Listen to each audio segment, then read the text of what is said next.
Well, I think it's one of the truly the top traditions in college football, and I think the proximity of both universities being so close to each other, the long-standing tradition of both having great games, great competitive football games between each other, and I think it means the world to our kids. Our kids understand the tradition of that football game.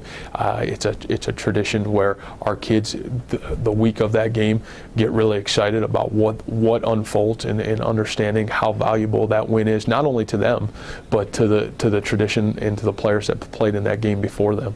So we know the value in that game. We understand the great tradition that comes with it, and it's something that we constantly study and we constantly look in ways of how we can be successful winning that football game.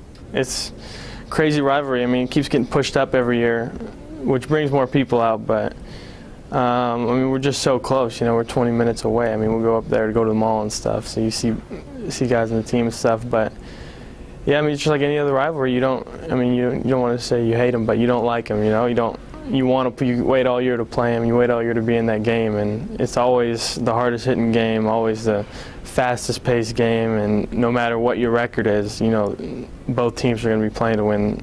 And Bowling Green versus Toledo, that's the big game for us. We love that game, and unfortunately, that game is our home opening game, and that's going to be a big deal for us just because it's our first MAC game and our first home game, and plus it's just additional to this being our rivalries. It's just going to be a huge game. I'm looking forward to it.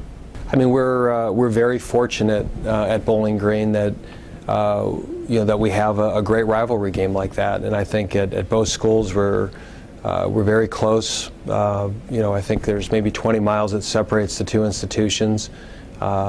We compete for everything. We recruit for media attention. We recruit for recruits. We compete for corporate donations. It's just a very competitive environment, and obviously the Toledo Bowling Green football game, there's a lot of emotion with that game, not just from both football programs, but from the students and the alumni bases. So we're fortunate to have a game like that. I don't think every school in the country has one, and to have a game like that every year that so much is wrapped into it, we're fortunate to have.